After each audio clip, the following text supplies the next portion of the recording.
Happy Valentine's Day!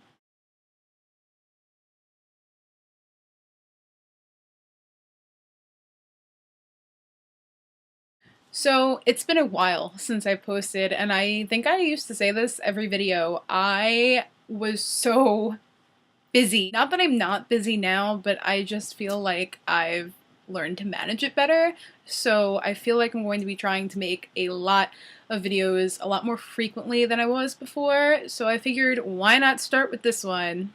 It is Valentine's Day, and I figured what better a time than now to talk about books that I love that are about love, or lost love, or the hardships of love.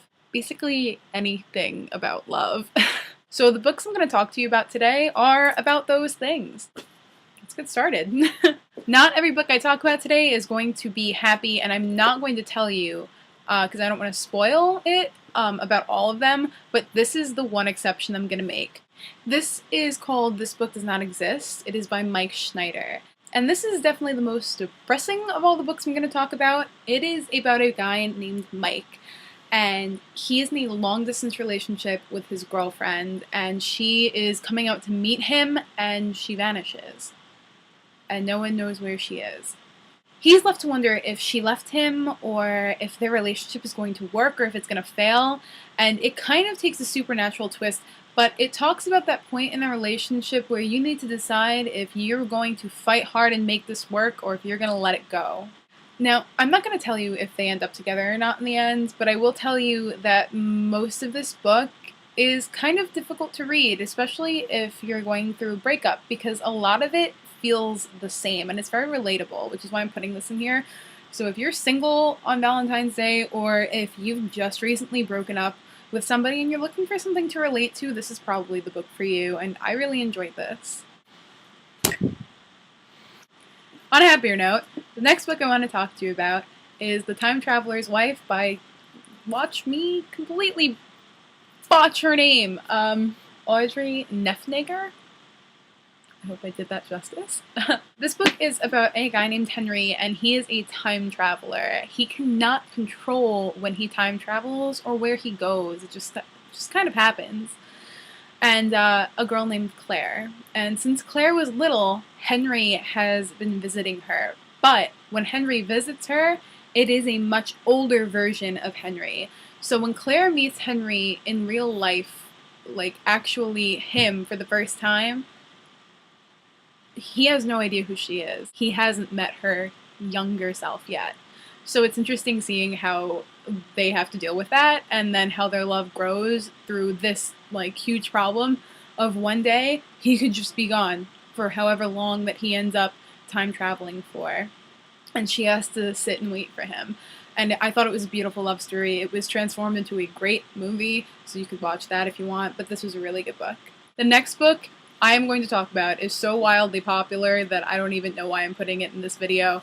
It is The Fault in Our Stars by John Green. There is a love story in this book that is so good. I loved it so much, this book. This is about a girl named Hazel who has cancer, and a boy named Augustus Water who had cancer, and he loves her, and it's kind of about how she's afraid to love him back because she thinks that she is a time bomb and that she can go off at any moment. And I just thought that was cool, and it's awesome. So, read this book, it's great. The next one isn't actually a novel, it's a book of poetry by Lang Leave called Love and Misadventure, and the title of this book is literally what all of the poems are about, love, and the misadventures of love.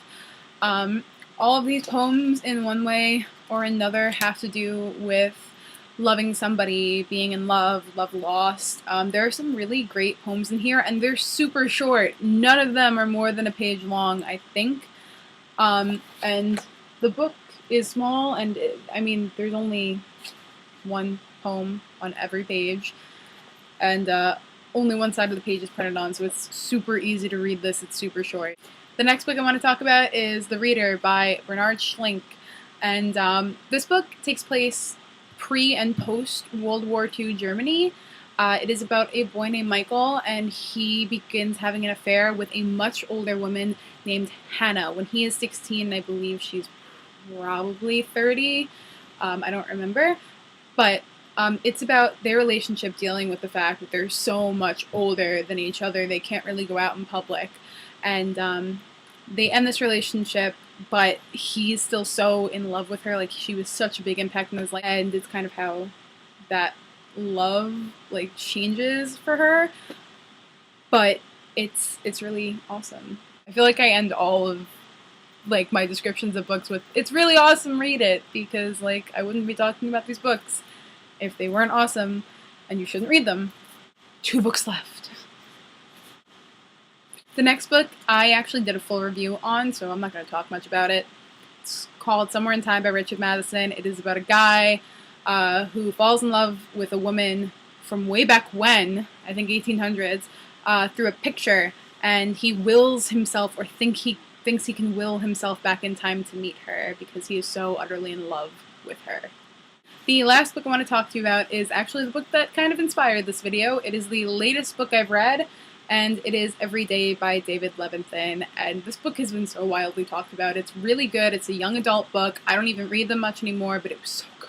This book is about a person named A. It doesn't have a gender. Every day A wakes up in a new body, a boy or a girl, but he or she only spends one day there. And the book opens with him or her being put into the body of this boy, and he falls in love with his girlfriend, and every day after that he tries to get in contact with her and see her because A is so much in love with her, and it's kind of how they have to deal with that, and if they make it work or not. So that was my Valentine's Day book video. If you like it down there, and like and subscribe to all of my videos, please. If you want, you can follow me on Tumblr. My URL is curiouscaseofme.tumblr.com. I'll put that down in the info bar along with my Twitter account. So I hope I see you guys soon. I hope I get to make more videos. Thanks for watching.